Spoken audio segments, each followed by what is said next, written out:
como huérfanos sin hogar, sin herencia en oscuridad. Me llamaste de tinieblas a tu luz, ahora soy tu hijo.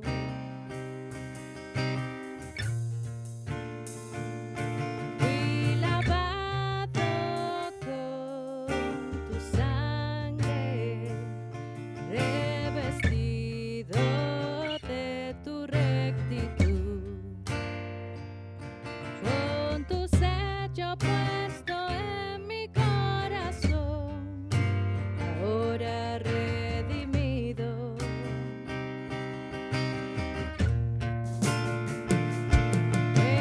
Peregrino soy, extranjero aquí, cielo y tierra pasarán, pero me espera un reino inconmovible. Grandes montes escalaré, por oscuros valles pasaré, hasta el fuego y de la tempestad saldrá una fe probada.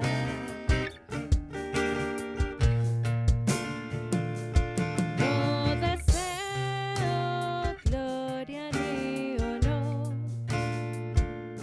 en tu libro mi nombre escrito está. Escondido en Cristo está mi galardón, guardado en los cielos. Peregrino soy, extranjero aquí, cielo y tierra pasarán,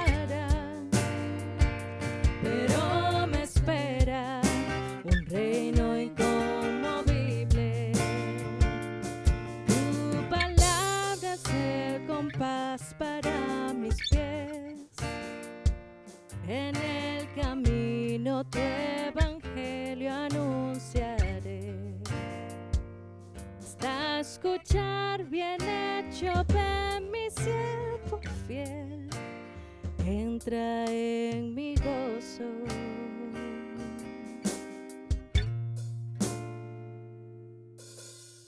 Buenas tardes, tengan todos sean bienvenidos este día. Le doy la bienvenida a todos los que están aquí presentes y también a los que nos siguen por YouTube, también les doy la bienvenida. Y bueno, antes de empezar quiero hacer una oración porque el Señor es el que tiene el control de este culto y toda la gloria y la alabanza es para Él.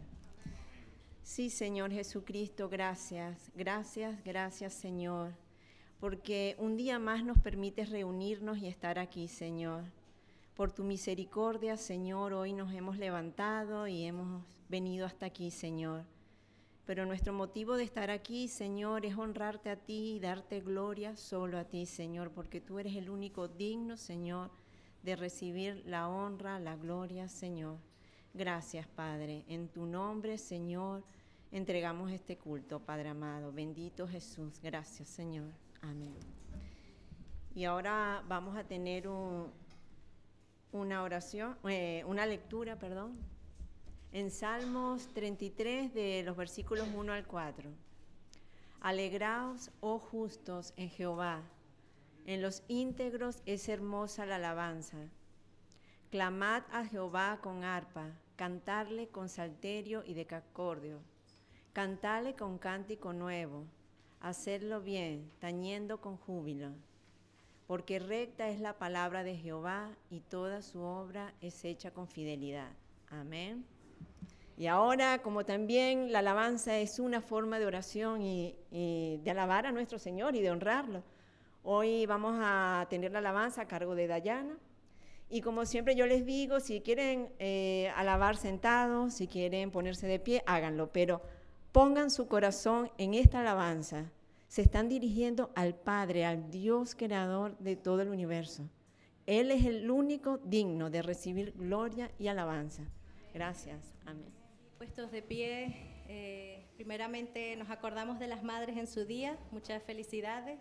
El Señor dice que el primer mandamiento con promesa es honra a tu padre y a tu madre. Así que las honramos desde aquí, felicitándolas y agradecidos mucho al Señor por todas ustedes.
Amén. Hemos cantado de nuestra historia. esta canción es un resumen de nuestra historia. Un día estuvimos en tinieblas, pero ahora estamos en luz. Un día no entendíamos, pero ahora entendemos y conocemos su poder, conocemos su fidelidad. Tanto así que su poder ha cambiado nuestra vida y puede cambiar vidas. No solo vidas, sino corazones. ¿Qué puede cambiar un corazón sino el poder de Dios? La muerte no lo detuvo, como hemos cantado. Y si creemos en Él, Él dice en su palabra que juntamente con Él nos ha resucitado. Y asimismo nos hizo sentar en lugares celestiales con Él, con Cristo Jesús, salvos por su gracia, salvos por su amor. Y podemos cantar a ese maravilloso Dios, a nuestro Dios todopoderoso. Cantemos al Señor.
Solamente es poderoso, sino todopoderoso, todopoderoso. Y al conocer su amor, no podemos dejar de ofrecer nuestras vidas en sacrificio vivo, agradable, como Él se merece.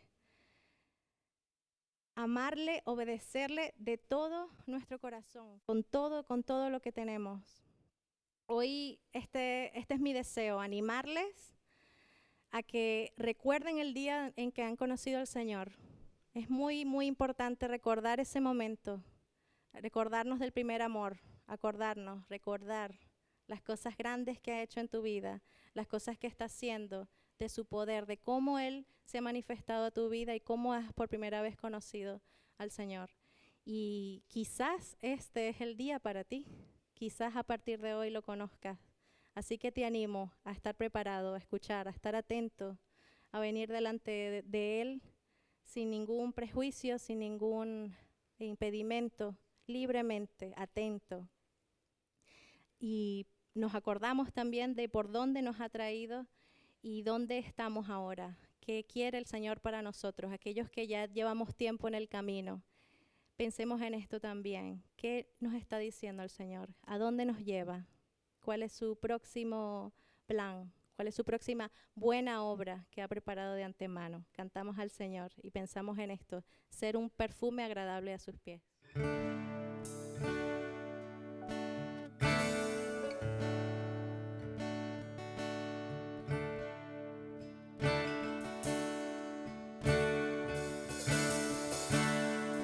Cuando pienso en tu amor y en tu fidelidad, no puedo hacer más que postrarme y adorar. Cuando pienso en cómo he sido y hasta dónde me has traído, me asombro de ti. No me quiero conformar. He probado y quiero más.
Señor, que así sea.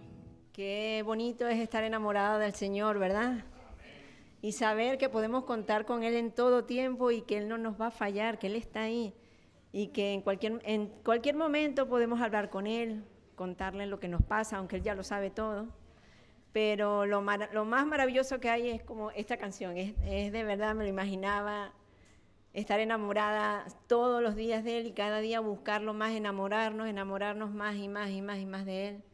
Y para enamorarnos más y más y más de Él, tenemos que pasar más tiempo con Él, porque me imagino que los que tienen pareja, marido, esposa, cuando los conocieron, querían pasar más tiempo con Él, ¿verdad? Con ella.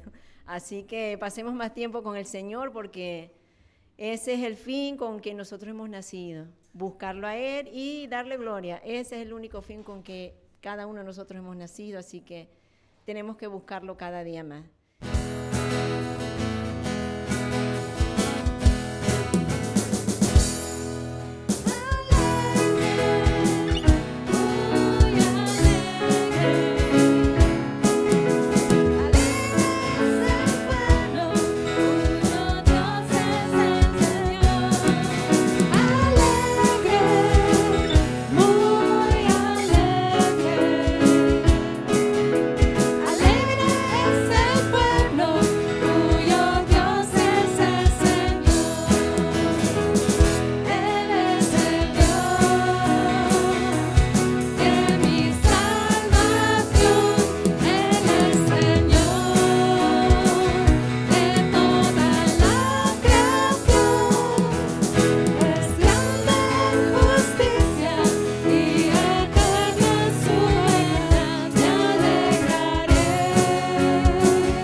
Continuar con el mensaje de hoy, primero vamos a tener una lectura en Efesios 4 de los versículos del 11 al 16.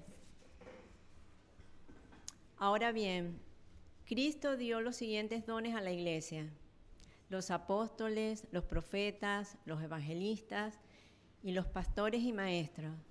Ellos tienen la responsabilidad de preparar al pueblo de Dios para que lleve a cabo la obra de Dios y edifique la iglesia, es decir, el cuerpo de Cristo. Ese proceso continuará hasta que todos alcancemos tal unidad en nuestra fe y conocimiento del Hijo de Dios, que seamos maduros en el Señor, es decir, hasta que lleguemos a la plena y completa medida de Cristo. Entonces ya no seremos inmaduros como los niños, no seremos arrastrados de un lado a otro, ni empujados por cualquier corriente de nuevas enseñanzas. No nos dejemos llevar por personas que intenten engañarnos con mentiras tan hábiles que parezcan la verdad. En cambio, hablaremos la verdad con amor y así creceremos en todo sentido, hasta parecernos más y más a Cristo, quien es la cabeza de su cuerpo, que es la iglesia. Él hace que todo el cuerpo encaje perfectamente y cada parte, al cumplir su función específica, ayuda a que las demás se desarrollen. Entonces todo el cuerpo crece y está sano y lleno de amor. Amén. Ahora sí le damos paso a nuestro pastor Josué, que nos trae el mensaje de hoy. La verdad que la tarea del predicador no es fácil porque tienes que elegir muchas cosas, tienes que tomar muchas decisiones, y la primera decisión que tomo yo es qué pasaje, qué fragmento de pasaje elegir para predicar, dónde empieza, dónde acaba. Esta semana ha sido especialmente difícil.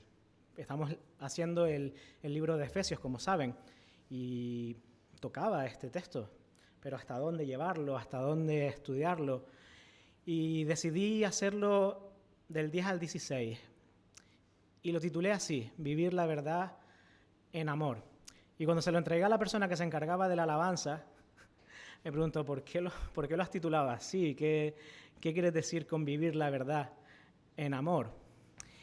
Y es lo que voy a intentar explicar en esta tarde. Pero antes tengo que explicar una serie de cosas. Entonces, no se preocupen, que parece que voy a empezar a predicar para pastores o para líderes, pero no se preocupen, que esto va para toda la iglesia. Y primeramente para mí. Pero va para toda la iglesia y tiene un mensaje claro y una aplicación clara. Si no se preocupen, que si se pierden yo lo voy a retomar al final como buen pastor, lo voy a recoger al rebaño y lo voy a despertar y lo voy a explicar cómo es eso de vivir la verdad en amor. En el pasaje anterior a este, el que prediqué hace ya como un mes, hacía énfasis en que en ese Cristo ascendido, no sé si lo recuerdan, ese Cristo que ascendió, del que luego hablé en la siguiente predicación que hice del Salmo 68, hace 2 semanas, no sé si lo recuerdan. Y a la luz de ese énfasis en Cristo, en ese Cristo ascendido, exaltado, llenando el universo, como dice el versículo 8 de este capítulo 4 de Efesios, dirigiendo a la iglesia, derramando dones, sería claramente un error por parte nuestra dejar esos dones, ese carismata, que es la palabra griega que usa para dones, asociada solamente a los frutos del Espíritu. Mucha gente hace eso, o a experiencias del Espíritu Santo, porque aquí habla de los dones de Cristo, los dones que Cristo da a la iglesia. Mientras que en Romanos 12 se habla de los dones que de Dios Padre, que es diferente. Siempre es peligroso separar las 3 personas de la Trinidad, Padre, Hijo y Espíritu Santo, porque los 3 están juntamente comprometidos y trabajan conjuntamente en todo aspecto para el bien de la iglesia. El carácter de los dones espirituales es muy variado. Pablo lo dice específicamente en 1 Corintios 12:4, cuando dice, ahora bien, hay diversidad de dones. Diversidad de dones, hay muchísimos. Es importante recordar esto en este punto, ya que muchas iglesias o muchos pastores o predicadores tienen una visión muy limitada o, me van a permitir, equivocada de los dones espirituales. Para algunos, por ejemplo, lo importante son los que ellos llaman los 9 dones del Espíritu, haciendo referencia a los frutos del Espíritu, que no es lo mismo. No es lo mismo dones que frutos del Espíritu. Pueden ir ligados, pero no es exactamente lo mismo. Otros pastores parecen muy preocupados o incluso obsesionados con solo 3 de ellos. Creo que ya saben cuáles son: el de lenguas, el de profecía y el de sanidad. Si no tienes esos dones, no tienes una llenura del Espíritu Santo. Tampoco voy a ir por ahí. Sin embargo, hay hasta 5 listas de dones en el Nuevo Testamento, 5 listas que se mencionan en el Nuevo Testamento, y si se mencionan todas, por lo menos hay 20 dones diferentes, algunos de los cuales aparentemente son tan poco, permítanme la expresión, espectaculares como hacer misericordia. Eso es un don. ¿A qué ese no nos lo pedimos? ¿O no nos lo pedimos el primero? No es el más espectacular, ¿verdad? Pero sí que es muy importante. Lo dice Pablo en Romanos 12:8. Y más aún, cada lista es diferente a la otra y da su selección de dones de un modo aparentemente desordenado. Y esto sugiere no solo que ninguna lista es completa, sino que ni siquiera las 5 listas del Nuevo Testamento juntas representan o pueden representar un catálogo completo de la lista completa de dones que Cristo nos da o que Cristo nos puede dar a la iglesia.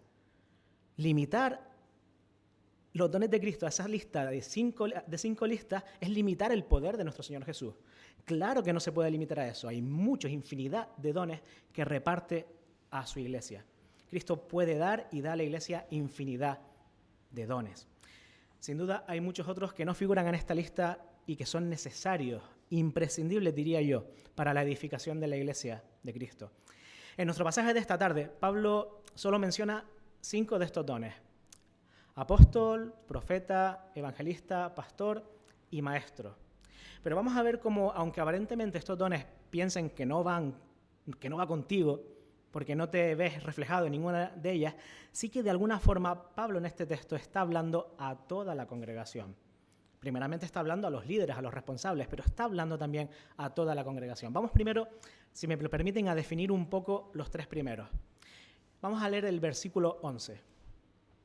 Ahora bien, Cristo dio los siguientes dones a la iglesia: los apóstoles, los profetas, los evangelistas y los pastores y maestros. Este pasaje tiene un interés muy especial para nosotros como iglesia porque nos da una descripción de la organización y de la administración de la iglesia primitiva, la iglesia que Cristo instauró y que empezó a andar en el siglo I. En la iglesia primitiva había tres clases de responsables o de líderes. Había unos pocos cuya autoridad se extendía por toda la iglesia. Y cuando digo toda la iglesia, es toda la iglesia universal. Incluso no solo a la iglesia presente, sino a la iglesia de todos los tiempos. Estoy hablando obviamente de los apóstoles. Había bastantes cuyo ministerio no estaba limitado a un lugar, sino que tenían un ministerio, vamos a decir, ambulante. Iban de un lugar a otro a donde el Espíritu Santo los llevaba. Había algunos cuyo ministerio se limitaba a una congregación y a un lugar. El Señor les había llamado a estar en una congregación y a servir en esa congregación local. Vamos a empezar por el primero, por los apóstoles.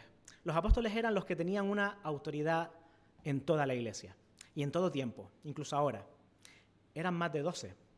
Bernabé era considerado un apóstol. Lo vemos en Hechos 14:4 y 14.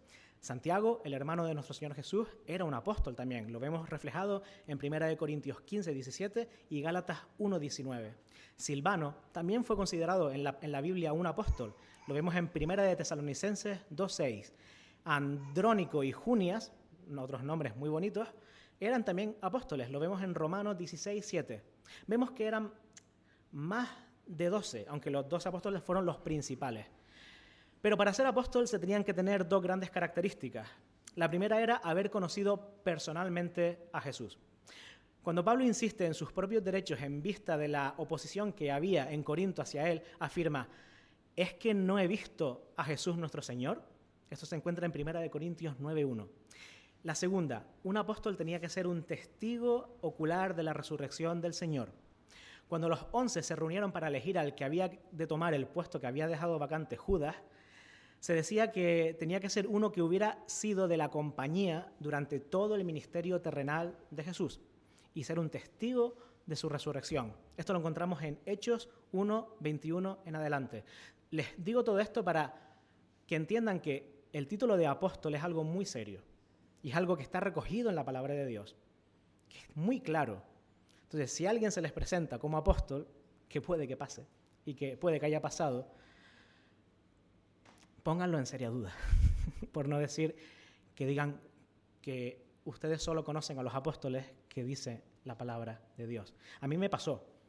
En mi iglesia madre yo estaba predicando con unos 20 años y me bajé del púlpito y vino un señor a felicitarme por la predicación, le había gustado mucho, y a darme las gracias.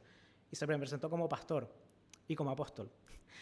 Y claro, ya ahí fue como un choque para mí. Y yo hice un pecado de juventud y tenía la boca muy suelta y le dije: perdona, pero es que yo solo conozco a los 12 apóstoles y a Pablo. No fue la mejor manera de presentarme a este señor y me arrepiento de ello, porque igual no fue la actitud adecuada. Pero sí que hay que tener claro que los apóstoles son los que dice la palabra de Dios. En un sentido, entonces los apóstoles tenían que acabarse porque al cabo de cierto tiempo ya se habían muerto todos los que habían conocido personalmente a Jesús y habían sido testigos de su resurrección. Pero, en otro sentido, quizás todavía superior, la cualificación de apóstol, y voy a intentar explicarlo bien para no confundirles, continúa abierta. No somos apóstoles, no se engañen, ya que los apóstoles solo pueden ser los que conocieron en vida a Jesús y fueron testigos de su resurrección. Pero somos discípulos. Y ser discípulos de Jesús, en cierta forma, es todavía mejor. ¿Y por qué lo digo? Porque esto es, en cierta forma, espiritualmente superior. ¿Saben por qué? Porque Jesús, cuando habló con Tomás en Juan 20:29, dijo: «Porque me has visto, ¿crees? Dichosos los que no me vieron y, sin embargo, creen en mí». Dichosos los que hay en esta sala que no han visto a Jesús físicamente, pero han creído en Él. Siéntanse afortunados, han recibido un don maravilloso que es la gracia, la fe y la salvación sin haber tenido que ver a Jesús. Son discípulos de Jesús, siéntanse dichosos por ello. Los que nos llamamos cristianos y lo somos de veras, hemos conocido, hemos visto a Jesús, pero en su palabra, por medio de su palabra. Y lo hemos aceptado como Salvador y Señor de nuestras vidas por su palabra y por gracia y por fe. El que haya de presentar a Cristo a otro tiene que conocerlo personalmente, tiene que conocerlo y experimentarlo personalmente. Y el que tiene que manifestar el poder de Cristo tiene que haberlo experimentado en sí mismo primero, el poder del Cristo resucitado. El segundo tipo de personas, el segundo tipo de dones que nos habla es el de profetas. También es un don muy popular, un don que quizás mucha gente querría. Yo no, sinceramente, no lo quiero para mí. No lo hubiera querido si hubiera vivido en la época de los profetas. Estos, aunque muchos intenten decirnos lo contrario, no tenían la misión exclusiva de pronosticar el futuro.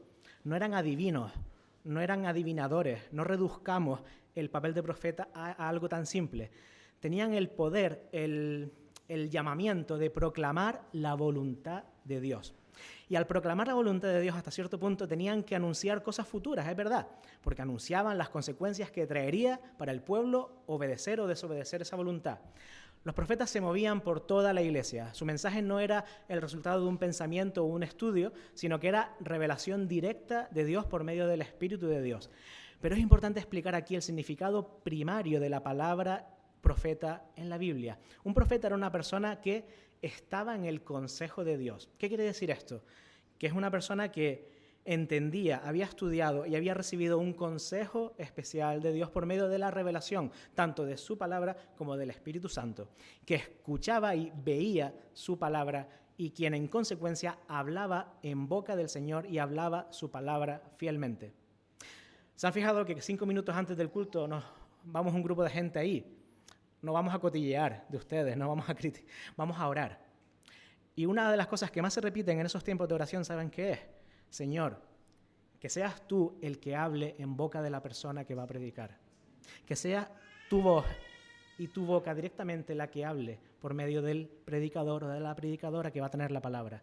Porque eso es lo que creemos aquí. Creemos que el Señor se revela no por Josué, no por el que se pone aquí, sino se revela directamente de Dios mismo, porque Él nos ha dado su palabra, que creemos que es revelación directa de Él, expirada directamente de su aliento, de su boca.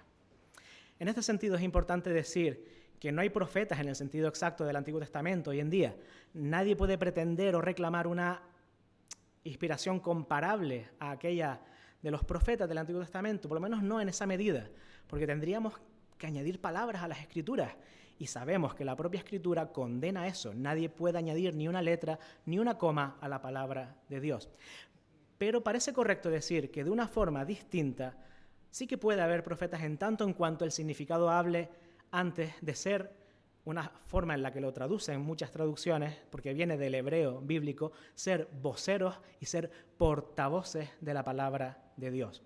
Hay personas con un don especial de exposición bíblica. Hay personas que han sido bendecidas con un don especial, un grado poco usual de visión, de claridad de la palabra de Dios y una forma de explicarla de una forma sencilla. Es lo que yo llamo que es lo más difícil de la predicación, coger cosas elevadas y explicarlas para que la persona más sencilla de la audiencia te pueda entender. Eso solo lo puede hacer un maestro, que puede también ser lo que habla aquí de profeta, vocero, portavoz de la palabra de Dios.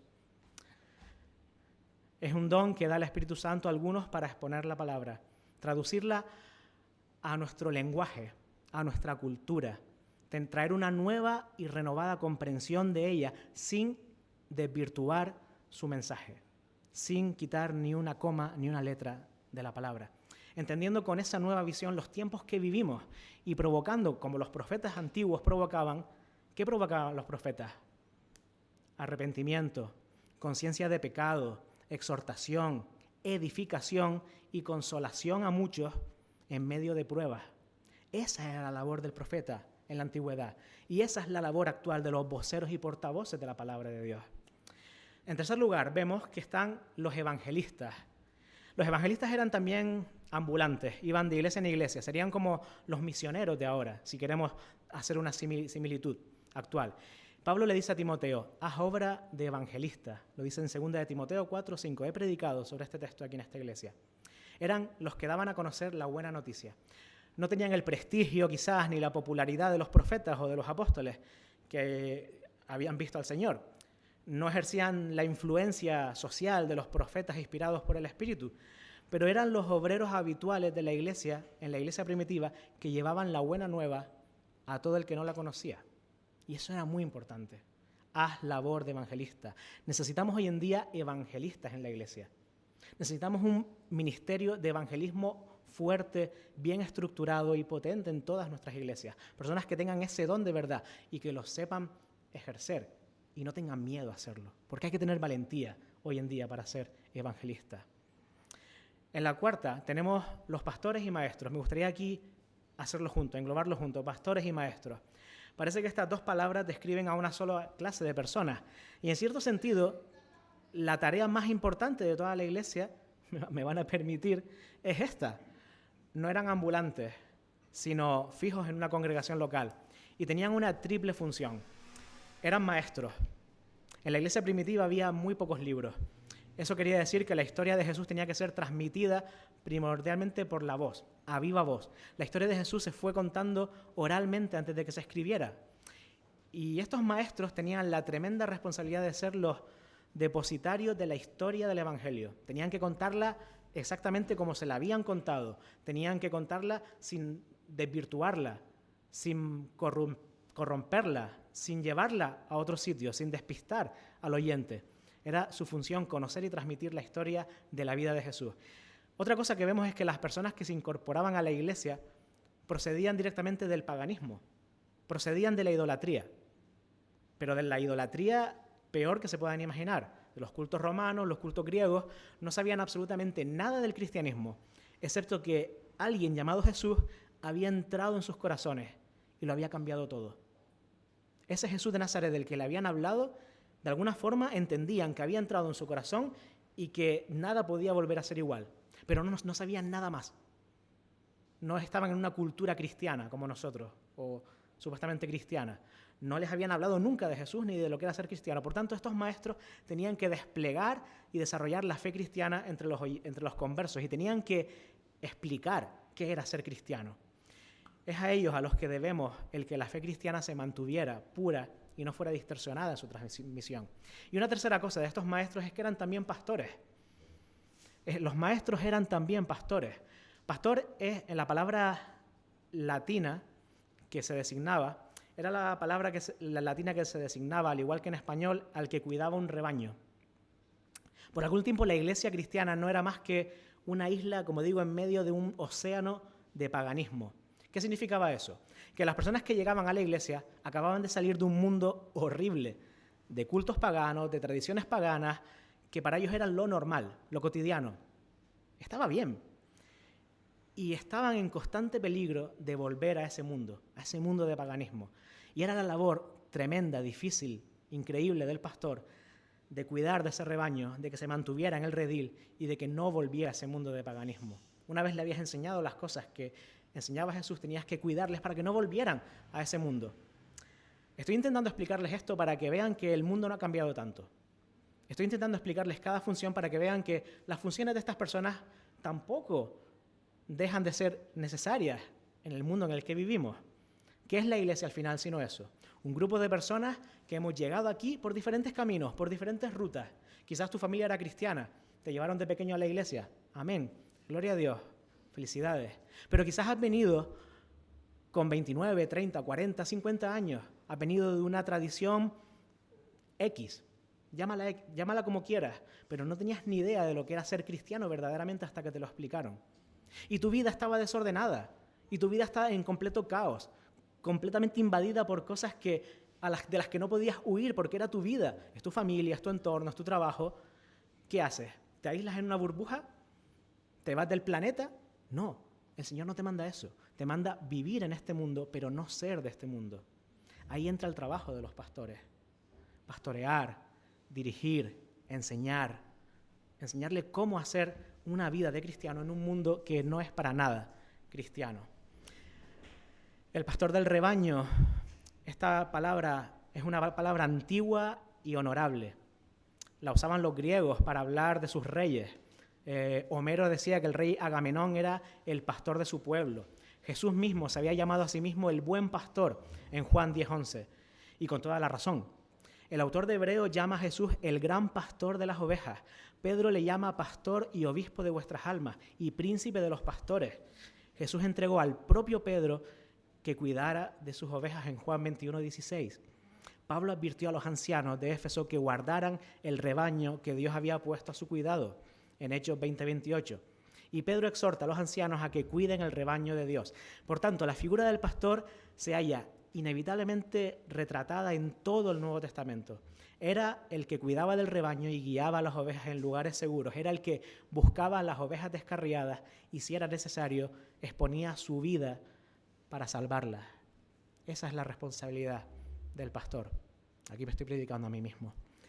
El pastor del rebaño de Dios es el hombre que lleva al pueblo de Dios en el corazón, que los alimenta con la verdad, que se preocupa por alimentarles cada día con la verdad y solo con la verdad, con la palabra de Dios, que los busca cuando se extravían, incluso cuando ellos no quieren ser buscados o no quieren ser encontrados, que te llama entre semanas y dice, hey, que no te he visto el domingo, ¿qué pasa? ¿Dónde estás? Y no te lo dice para juzgarte, te lo dice porque te quiere, porque te ama, porque quiere que vengas, quiere que estés aquí, no quiere que te extravíes, no quiere que te pierdas, no quiere que devuelvas a donde estabas. Y me van a permitir, si eres un discípulo de Jesús, a cada cristiano se le encarga que sea un poco pastor de sus hermanos. Obviamente los pastores tenemos una muy mayor responsabilidad, pero a todos nos llama el Señor a cuidar unos de otros, porque somos un cuerpo que se llama la iglesia y estamos llamados a cuidar unos de otros. Seguimos con el versículo 12 y dice así: ellos tienen la responsabilidad de preparar al pueblo de Dios para que lleve a cabo la obra de Dios y edifique la iglesia, es decir, el cuerpo de Cristo.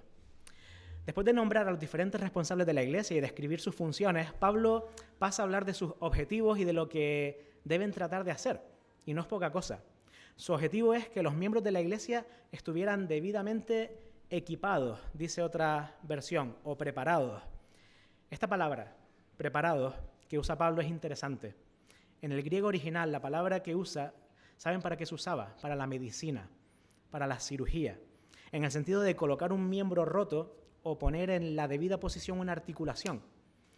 En política se usaba esa palabra griega en el sentido de acercar o unir posiciones opuestas para que el gobierno pudiera proseguir con su labor, con su trabajo. En el Nuevo Testamento se usa esta palabra para remendar las redes rotas. Esa misma palabra griega se usa en Marcos 1:19 para remendar redes rotas y para disciplinar a un ofensor para que vuelva a ocupar su puesto en la comunión de la iglesia, en Gálatas 6:1. ¿Qué nos dice todo esto? Que el objetivo de los líderes es muy amplio, que el objetivo de los líderes engloba todas estas cosas. Yo como pastor me siento muy reflejado en todas estas cosas. Esta semana hablaba con una hermana con la que colaboro habitualmente y le decía, tengo la impresión de que muchas veces mi trabajo es de mediador. Estoy todo el día mediando entre personas, estoy todo el día comunicando, haciendo entender cosas de personas que trabajan juntos, trabajan en equipos. Porque creo, y voy a intentar desarrollarlo en los siguientes versículos, que el Señor nos llama a eso, a ser un cuerpo con muchos miembros que trabajan coordinados para una misma obra. Y el trabajo de los líderes es coordinar ese trabajo, entrenar a los miembros de la iglesia para que hagan ese trabajo y ser un mediador de almas, un mediador de personas, un mediador de vidas, con lo complejas que son, y ponerlas de acuerdo con lo diferentes que puedan ser, con lo diferente que puedan trabajar, y hacer que trabajen como un equipo, como un cuerpo unido.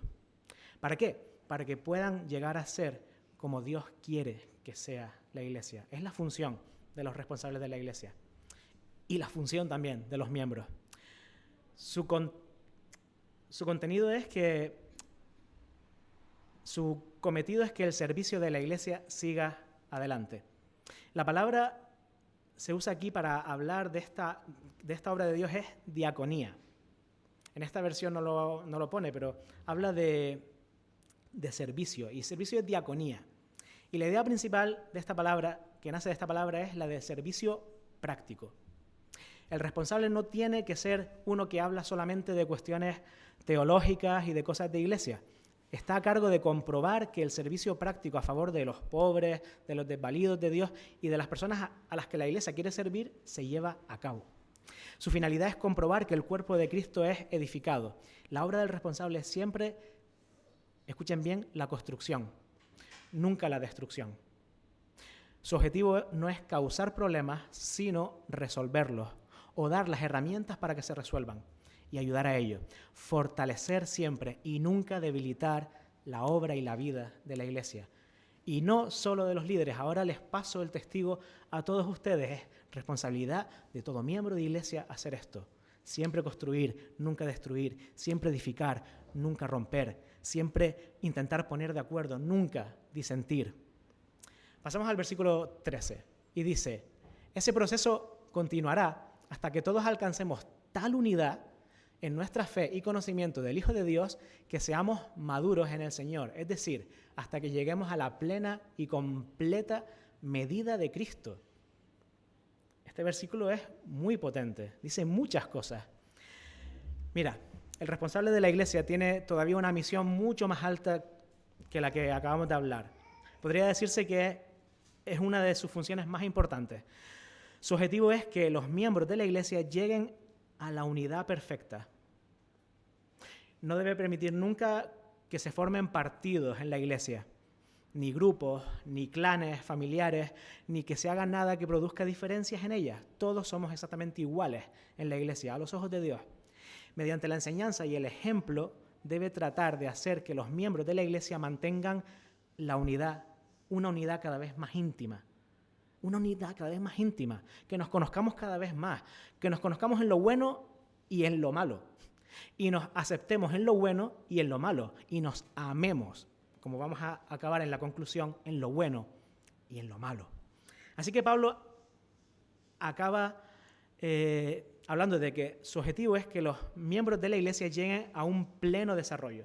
La iglesia no se puede contentar. Y hemos cantado una canción que de verdad no estaba preparada, pero venía muy al pelo con la predicación. No nos podemos contentar nunca con que sus miembros vivan vidas respetables.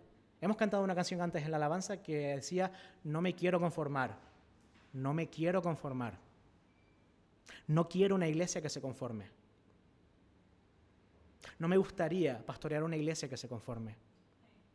Estaría haciendo algo malo yo como pastor si mi iglesia se conformara. Dios no quiere una iglesia que se conforme. Cristo no quiere una iglesia que se conforme. Cristo no se conformó con poco, se entregó hasta lo sumo.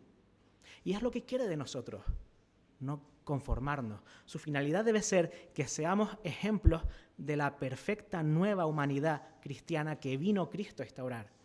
Su objetivo es que los miembros de la iglesia lleguemos a un pleno desarrollo. Así que Pablo acaba con su objetivo sin igual. El objetivo de la iglesia es que sus miembros alcancen la estatura que se mide mediante la plenitud de Cristo. Piensa en esto. Quiere que lleguemos a la estatura de Cristo. La finalidad de la iglesia no es nada menos que producir hombres y mujeres que obviamente en este mundo, en esta vida, no vamos a ser iguales que nuestro Señor Jesús, pero sí que seamos un reflejo perfecto de Jesucristo mismo en nuestras vidas. Que la gente nos conozca y diga, este hombre, esta mujer tiene algo diferente, algo especial. No puede ser normal. Algo hay en su vida que le hace especial. Quiero saber lo que es. Y cuando nos pregunten, decirle, es que tengo a Jesús en mi corazón. Es que he conocido a alguien muy especial que te quiero presentar. Es que conozco a alguien que te puede cambiar la vida como me la cambió a mí. Que reflejemos con nuestra vida, con nuestros actos, quién somos y a quién representamos. Alguien describió una vez que ser santo era ser como alguien en quien Cristo se hace vivo y visible. Qué bonito, ¿verdad? Qué reto para nosotros. Que nosotros seamos personas en quien Cristo se haga vivo y visible. tantas cosas que tendremos que arreglar para eso. Pero estamos en el camino, no se desesperen. El camino de la santidad es largo, lleva toda la vida, pero tienes que caminarlo, tienes que dar pasos y seguir dando pasos. Si la Biblia nos reclama santidad y nosotros decimos que la buscamos, no se trata de ser santurrones falsos, no se trata de ser fariseos hipócritas, cumplidores de leyes que a lo mejor hasta son absurdas, leyes que no salvan y no han salvado nunca a nadie. Solo salva la gracia y la fe. Se trata de vivir como si Cristo fuera el que vive nuestra vida por nosotros. Esa es la medida a la que Pablo habla, a la que Pablo nos impulsa a llegar, a la que los pastores y líderes queremos llevar a la iglesia. Terminamos con los últimos 2 versículos del texto, del 14 al 16, o los últimos 3 versículos. Y dice así: entonces ya no seremos inmaduros como los niños, no seremos arrastrados de un lado a otro, ni empujados por cualquier corriente de nuevas enseñanzas. No nos dejaremos llevar por personas que intenten engañarnos con mentiras tan hábiles que parezcan la verdad. En cambio, hablaremos la verdad con amor y así creceremos en todo sentido. ¿Sigue hasta el final? Hasta parecernos más y más a Cristo, quien es la cabeza de su cuerpo, que es la iglesia. Y dice el 16, Él hace que todo el cuerpo encaje perfectamente y cada parte, al cumplir con su función específica, ayuda a que las demás se desarrollen y entonces todo el cuerpo crece, está sano y lleno de amor. Esta es la versión nueva, traducción viviente, es un poco diferente seguro que a la que tienen, pero me parecía interesante leerlo en esta versión, en esta ocasión. En todas las iglesias hay algunos miembros a los que hay que proteger, a los que hay que cuidar de forma especial. Hay algunos que son como niños, aunque no lo sean físicamente, no lo sean por edad. Están dominados por el deseo de novedades y a merced de la última moda en cuanto a todo y en cuanto a religión y a fe también. Es una lección de la historia que las modas populares, en materia de fe sobre todo, vienen y van. Y están bien, no son necesariamente malas. Pero esas modas vienen y van. Pero la iglesia auténtica, la que tiene la palabra por referencia, es la que permanece. Es la que permanece. El alimento sólido de la fe siempre se ha de encontrar en la iglesia. Y ese alimento sólido no es otro que la palabra de Dios. En todas las iglesias también hay algunas personas de las que habla estos versículos, de las que hay que guardarse, de las que hay que protegerse. Es algo que no nos gusta hablar mucho, pero hay que hablarlo. Pablo habla de personas que intentan engañarnos con mentiras tan hábiles que parezcan verdad. Es interesante esta forma de decirlo, ¿verdad? Creo que todos estamos de acuerdo que estamos viviendo una época complicada en ese aspecto. No solo en la iglesia, sino fuera de ella, pero también dentro de la iglesia. Hay personas que intentan engañarnos con mentiras tan hábiles que parecen verdad. En otras traducciones habla de personas astutas. La palabra que usa el griego para astucia quiere decir habilidad, se van a reír, habilidad en el manejo de los dados. Es curioso la palabra que usa Pablo para esta astucia, habilidad en el manejo de los dados. Es algo así como que nos quiere decir que siempre hay algunos que tratan de jugar con nosotros, tratan de jugar con nuestra fe, con nuestras vidas, tratan de apartar a otros de la fe con argumentos ingeniosos, con juegos de manos, Una de las características de nuestro tiempo es que la gente habla de religión más que en otras épocas y casi siempre mal, casi siempre para atacar a la iglesia.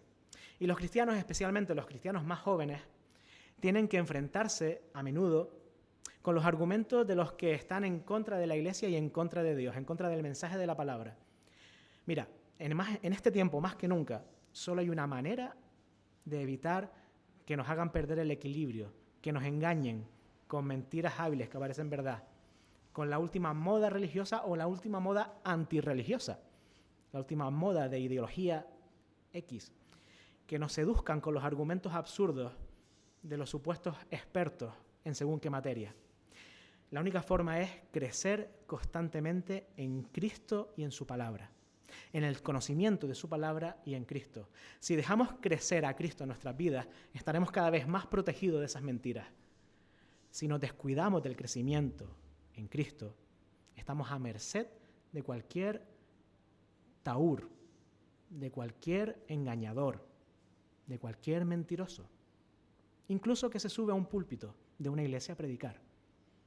filtra todo lo que escuchas, filtra todo lo que escuchas en internet, filtra todo y filtralo todo con el único filtro que vale, que es la palabra de Dios. Ponlo todo a prueba, pon todo espíritu a prueba, como dice su palabra, y mira si es espíritu de verdad o de mentira. Pablo usa todavía otra alegoría más. Dice que un cuerpo es sano y activo solamente cuando todos sus miembros están debidamente coordinados. Pablo dice que así debe suceder en la iglesia de Cristo y que la iglesia puede ser así solamente cuando Cristo es realmente la cabeza y cuando todos los miembros están bajo su control. De la misma manera que todas las partes de un cuerpo sano obedecen al cerebro, la única cosa que puede mantener a un cristiano firme en la fe y seguro es la íntima conexión con la cabeza, con Jesucristo. Él es la cabeza y la mente que dirige este cuerpo, que es la iglesia. Para terminar, si dejamos ahora la metáfora de la cabeza y el cuerpo a un lado y le preguntáramos a Pablo, ¿cómo crece la iglesia en madurez? Él tiene la respuesta adecuada. ¿Cómo crece la iglesia en madurez? Él tiene la respuesta adecuada en estos versículos. Crece, y aquí donde viene el título, crece por la verdad y por el amor. Crece por la verdad y por el amor. Si nos dejamos ser lanzados, zarandeados de un lado a otro, de un lado para el otro, por las ráfagas de las modas, los predicadores famosos, las falsas enseñanzas, nos estaremos condenando a nosotros mismos y a la iglesia a una inmadurez perpetua. Nunca vamos a crecer, como dice el versículo 14 de este pasaje. En lugar de eso, necesitamos la verdad. Siempre que esta verdad la hablemos en amor. Vamos a leer el 14 de nuevo. Entonces ya no seremos inmaduros como los niños, no seremos arrastrados de un lado a otro, ni empujados por cualquier corriente de nuevas enseñanzas. No nos dejaremos llevar por personas que intenten engañarnos con mentiras tan hábiles que parezcan la verdad. Y siempre esta verdad la hablaremos en amor si hacemos lo que dice el versículo 15. En cambio, hablaremos la verdad con amor. Y así creceremos en todo sentido hasta parecernos más y más a Cristo, quien es la cabeza de su cuerpo, que es la iglesia. Porque, hermanos, amigos, es en amor en que la iglesia crece y se edifica a sí misma. Como dice el versículo 16, Él hace que todo el cuerpo encaje perfectamente y cada parte, al cumplir con su función específica, ayuda a que las demás se desarrollen y entonces todo el cuerpo crece y está sano y, ¿cómo termina el versículo? Lleno de amor. Lleno de amor. Lo que Pablo nos pide aquí es equilibrio. Equilibrio entre estas dos cosas, entre verdad y amor. El verbo griego traducido para algunas versiones dice siguiendo la verdad en amor. Por eso he titulado la predicación como la he titulado. No hace ninguna referencia al lenguaje, no es poesía, más bien literalmente significa plasma la verdad en amor. Convierte la verdad en la que has creído en amor. E incluye los verbos de mantener, vivir y hacer la verdad. Mantener, vivir y hacer la verdad. Gracias a Dios, hoy hay muchos en la iglesia que estamos determinados a defender y a mantener la verdad revelada por Dios a cualquier precio. Pero nunca lo vamos a hacer carentes de amor. Porque la verdad es dura de escuchar si no se escucha acompañada de amor. Pero el amor se debilita y, si me permiten, se convierte en ñoñería si no se acompaña de la verdad. Si yo me subiera aquí y diría, Dios es amor, gracias, adiós, y me voy, estoy diciendo una gran verdad, pero no estoy explicando de verdad qué significa que Dios es amor. Significa un montón de cosas que te tendría que explicar. Y que Dios es amor y que eso signifique algo para tu vida, significa que necesita una respuesta por tu parte. Una respuesta también de amor. ¿Y qué otra expresión de amor merece Dios sino obediencia? El amor sin verdad es ñoñería. La verdad sin amor es cruel, es dura. Pero las dos acompañadas, combinadas, acopladas perfectamente, es perfecto. Es el mensaje de Dios para ti. Es el mensaje del Evangelio para todo ser humano en este mundo. Por eso Pablo nos llama en estos versículos de Efesios a unir estos dos conceptos. Por eso he titulado esta predicación Vivir la verdad en amor. Vivir la verdad en amor. Tenemos que vivir la verdad en amor. Algo que no debería ser difícil para alguien que se llama discípulo de Jesús.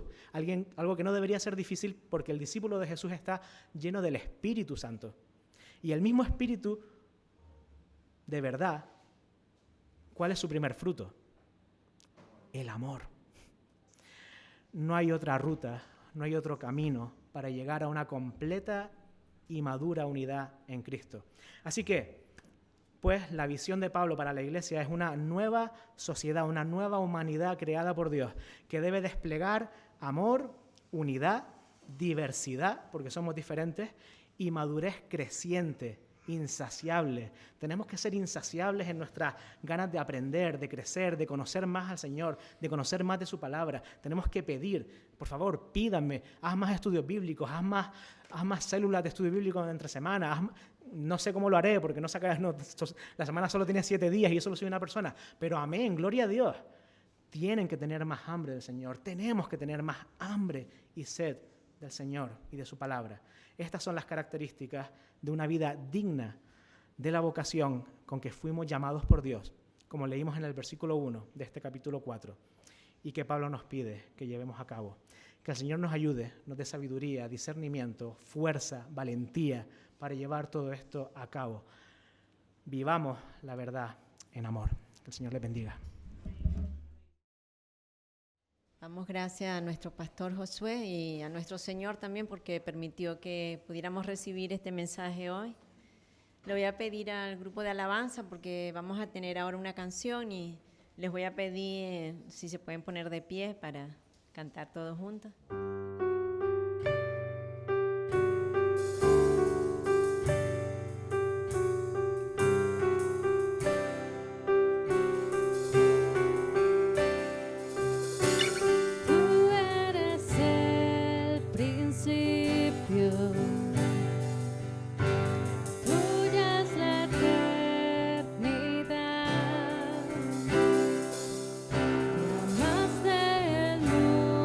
Existe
Sí, Señor, gracias, Padre, porque tú nos has permitido que estemos hoy aquí, Señor. Has puesto en Josué, Señor, este mensaje que es tan importante para tu iglesia, Señor.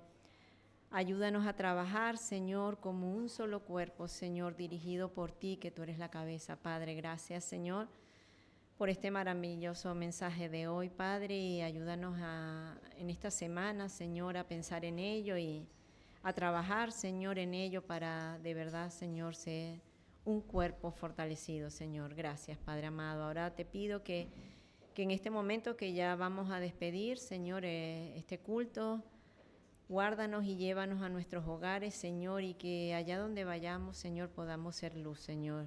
La luz, Señor, que lleva tu palabra, Señor. Gracias. En el nombre de Jesús. Amén. Ahora sí lo leemos todos juntos.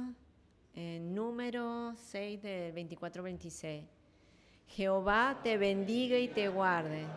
Jehová haga resplandecer su rostro sobre ti y tenga de ti misericordia.